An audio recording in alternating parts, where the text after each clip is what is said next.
హల్లెలూయా, హల్లెలూయా. సామెతల గ్రంథము 13వ అధ్యాయము 18, 19 వచనాలు మనం చూద్దాం. సామెతల గ్రంథము 13వ అధ్యాయము 18, 19 వచనములు మనం ఒకసారి చదువుదాం. శిక్షను ఉపేక్షించు వానికి అవమాన దారిద్ర్యతలు ప్రాప్తించును, గద్దింపును లక్ష్య పెట్టువాడు ఘనత నొందును. ఆశ తీరుట ప్రాణమునకు తీపి, చెడుతనమును విడుచుట మూర్ఖులకు అసహ్యము. హల్లెలూయా. అర్థమవుతుందా? ఎంత చక్కగా దేవుని వాక్యం మనకి సెలవిస్తుంది చూడండి. శిక్షను ఉపేక్షించు వానికి అవమాన దారిద్ర్యతలు ప్రాప్తించును, గద్దింపును లక్ష్య పెట్టువాడు ఘనత నొందును. శిక్షను ఉపేక్షించేవాడు అంటే ఒక శిక్ష మనకి పడితే, శిక్ష అంటే ఏంటి? శిక్ష అంటే ఏంటి? పనిష్మెంటా? ఇది తెలుగులోనా, అది ఇంగ్లీష్లోనా? హల్లెలూయా. ఏమండి, మనకి గాయమైనప్పుడు, మనకు ఒక దెబ్బ తగిలినప్పుడు, ఏమండి, ఒక శోధన, ఒక ఇరుకు మనకి ఎదురైనప్పుడు కొంచెం మనం మరి ఆలోచన చేయాలి. అర్థమవుతుందా? కొన్నిసార్లు అది దేవుని గద్దింపుగా కూడా మనం తీసుకోవాలి. మనకి శ్రమ వచ్చినప్పుడు, మనకి శోధన వచ్చినప్పుడు, మనకి ఇరుకు ఇబ్బంది కలిగినప్పుడు, ఒక శోధనలో మనం ఉన్నప్పుడు మనం ఏం చేయాలంటే, ఇది ఎందుకు వచ్చింది, ఇది దేనివల్ల దేవుడు ఎలా చేశాడు, దీన్ని అనుమతించాడు, ఈ శోధనకి అనుమతించాడు అనే విషయాలు మనం జ్ఞాపకం చేసుకుని, ఒకవేళ మన జీవితంలో ఏదైనా మనం మరి అనుదిన కార్యక్రమాల్లో మనం ఏదైనా ఒక దేవునికి ఇష్టం లేని పని చేస్తుంటే మనం దాన్ని సరి చేసుకోవడానికి దేవుడు కూడా మనకు అవకాశము ఇస్తాడు. హల్లెలూయా.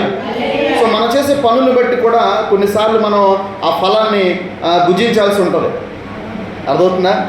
సో శిక్షని ఉపేక్షించేవాడు దారిద్ర్యతను తెచ్చుకుంటాడు. అదే మరి గద్దింపును లక్ష్య పెట్టేవాడు ఘనత నొందుతాడు. దేవుడు గద్దించినప్పుడు మనం ఆ గద్దింపును తీసుకోవాలి. ఆ గద్దింపును తీసుకుని దేవుడు ఎలా గద్దిస్తాడు? ఒక సేవకుని ద్వారా, ఒక ప్రవక్త ద్వారా, లేదంటే ఒక విశ్వాసి ద్వారా, ఒక స్నేహితుని ద్వారా, మరి అంతిమంగా తల్లిదండ్రుల ద్వారా, సహోదరుల ద్వారా. మరి మంచి సహోదరుడు విడివక ప్రేమిస్తాడంట. హల్లెలూయా. అర్థమవుతుందా? సో ఆ ప్రేమలో నుంచి మనకు ఒక గద్దింపు వస్తుంది. ఆ గద్దింపు వచ్చినప్పుడు మనం ఆ గద్దింపుని తీసుకోవాలి.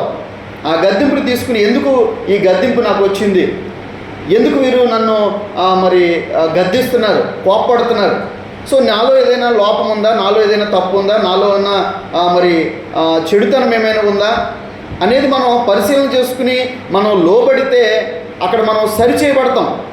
అలా కాకుండా మనం ఒకవేళ గర్వాన్ని చూపితే కనుక నాశనమునికి ముందు గర్వం నడుస్తుందనే వాక్యం కూడా మనలో నెరవేరే అవకాశము ఉంది. హల్లెలూయా. కాబట్టి ప్రియులారా గమనించండి, అక్కడ గద్దింపును లక్ష్య పెట్టువాడు ఘనత నొందుతారంట. గద్దింపును కనుక మనం లక్ష్య పెడితే, మనం ఒకళ్ళు గద్దించినప్పుడు, ఒక మాట మనకి చెప్పినప్పుడు మనం దానికి లోబడితే మనం ఘనత నొందుతామంట. ఎందుకంటే నీలో ఉన్నటువంటి ఆ సరి చేసుకునే గుణం, దేవుడు దాన్ని మారు మనస్సు అన్నాడు. ఏమన్నాడు? మారు మనస్సు అన్నాడు. వాక్యం ఏం చెప్తుంటే మారు మనస్సు అంటుంది, పశ్చాత్తాప హృదయం అంటుంది. అందుకే అన్నాడు, విరిగి నలిగిన హృదయమును దేవుడు అలక్ష్యము చేయుడు అని ఎందుకు చెప్పాడంటే, ఇందుకే గద్దింపునకు లోబడి నువ్వు సరి చేసుకుంటే అక్కడ నీకు మారు మనస్సు కలుగుతుంది. సో ఆ మారు మనస్సుని బట్టి నువ్వు ఏంటి అనేది ఎదుటివారు కూడా నిన్ను మరి లెక్క కడతారనమాట. హల్లెలూయా. అర్థమవుతుందా? సో ఇది మనలో ఉండాలి. ఆశ తీరుట ప్రాణమునకు తీపి, చెడుతనమును విడుచుట మూర్ఖులకు అసహ్యము. ఇక్కడ మూర్ఖత్వం గురించి మాట్లాడుతున్నాడు. గద్దించినప్పుడు ఆ చెడుతనాన్ని విడిచిపెట్టాలి. విడిచిపెడితే నువ్వు ఆశీర్వదించబడతావు. కానీ మూర్ఖులంట దాన్ని విడిచిపెట్టరంట, తిరగబడతారు. నువ్వు ఒక మంచి వాళ్ళకి చెప్పినప్పుడు, ఒక మంచి మాట వారికి చెప్పినప్పుడు, ఒక ప్రేమించి వారికి ఏదైనా మరి మంచి నువ్వు చెప్తే కొంతమందికి ఎక్కదండి. దేవుని వాక్యం అందుకే అన్నది, వినగల చెవులు, గ్రహించగలిగిన హృదయం మనకు ఉండాలంట. ఏమండి, దేవుడు చెప్తున్న మాట చెవుగలవాడు వినుడుగాక అన్నాడు.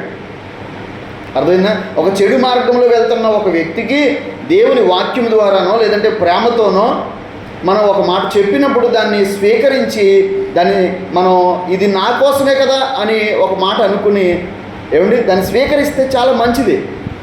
అలా కాకుండా నేను చేసిందే రైట్, నేను చేసిందే వేదం అంటే అది చాలాసార్లు మనల్ని తప్పుదోవ పట్టిస్తుంది. హల్లెలూయా.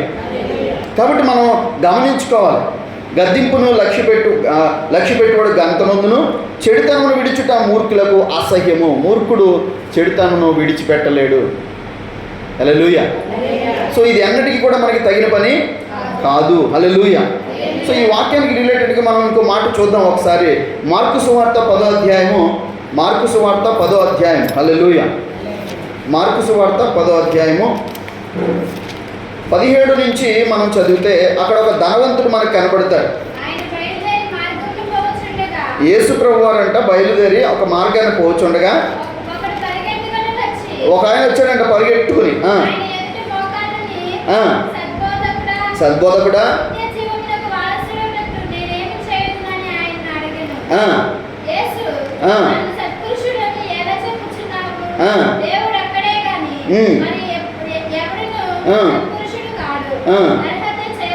చూడండి, అక్కడ అతను అడిగినటువంటి నిత్య జీవమునకు వారసుడగా నేనేం చేయాలి అని ప్రభుని అడిగాడు. ఇప్పుడు చాలా మంచి మాటలు ప్రభు చెప్పాడు ఆ యొక్క వ్యక్తికి. ఏం చెప్పాడంటే చూడమ్మా, చదవమ్మా.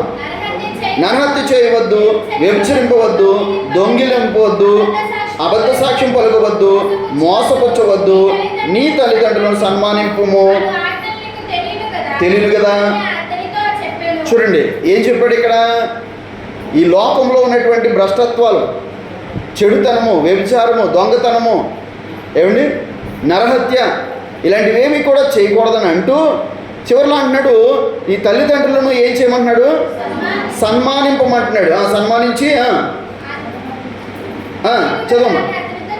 అందుకు అతడు బోధకుడా,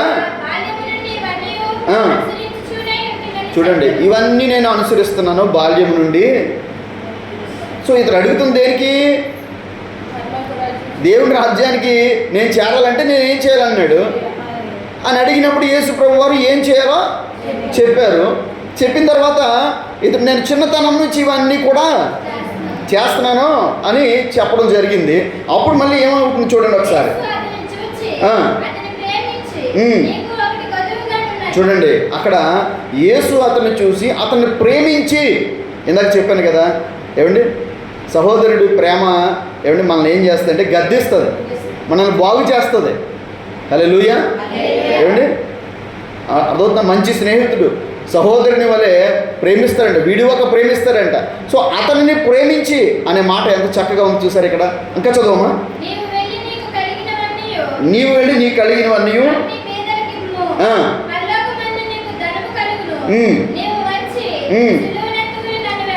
సిలువనెత్తుకుని నీవు వచ్చి సిలువనెత్తుకుని నన్ను వెంబడించుము చెప్పాను.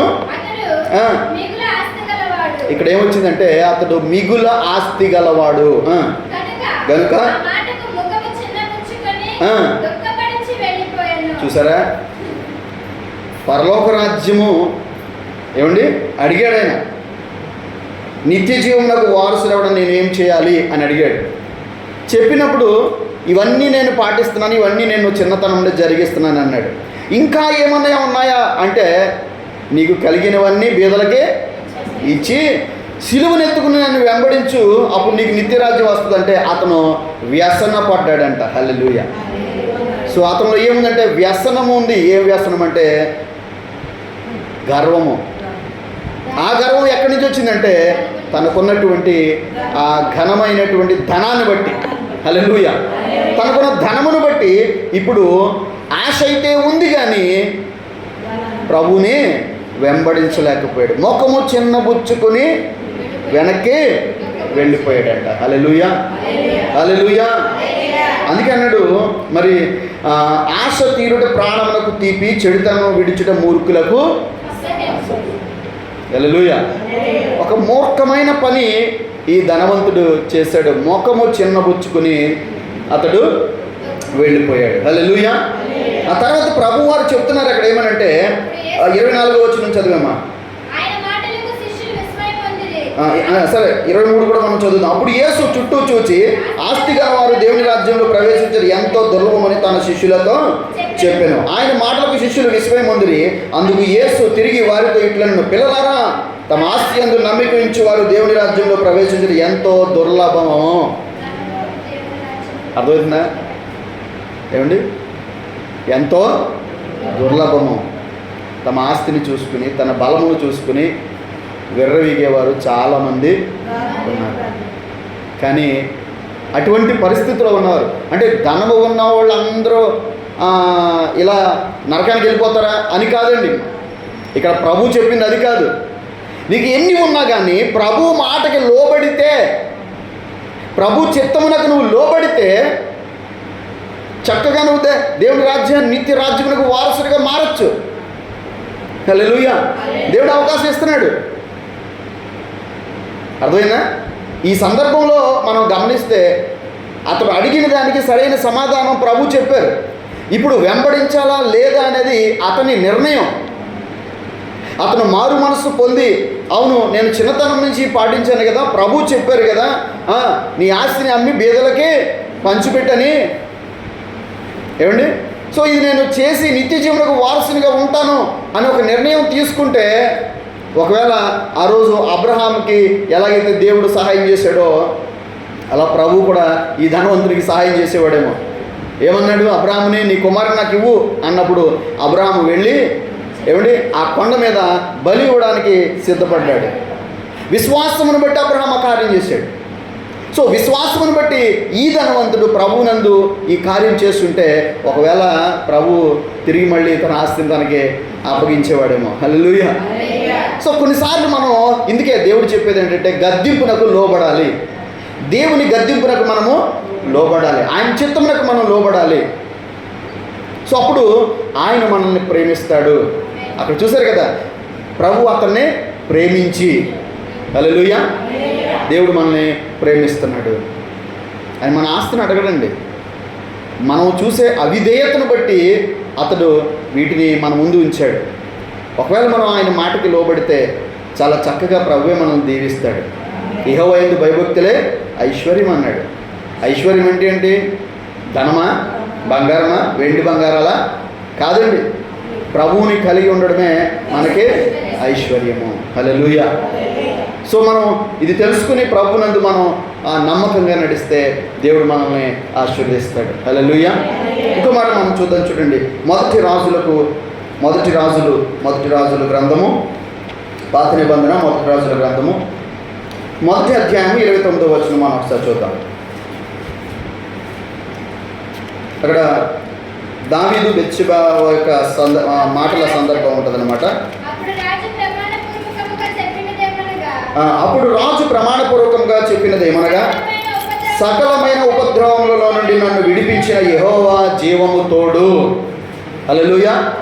అటునాడు ఇక్కడ దావీదు మాట్లాడుతున్నాడు. సకలమైన ఉపద్రవములో నుండి, అనేకమైనటువంటి ఇబ్బందుల నుంచి, కష్టమైనటువంటి పరిస్థితుల నుంచి ఏం చేశాడు? నన్ను విడిపించిన యెహోవా జీవము తోడు. హల్లెలూయా. ఇది బెత్షెబా తన కుమారుడిని రాజుగా చేయమని చెప్పే సందర్భం అనమాట. హల్లెలూయా. అయితే ఇక్కడ ఈ మాట నేను ఎందుకు తీసుకుంటానంటే, సకలమైన ఉపద్రవములలో నుండి ఆయన దావీదును ఎలాగైతే తప్పించాడో మనల్ని కూడా తప్పించగల సమర్థుడు. హల్లెలూయా.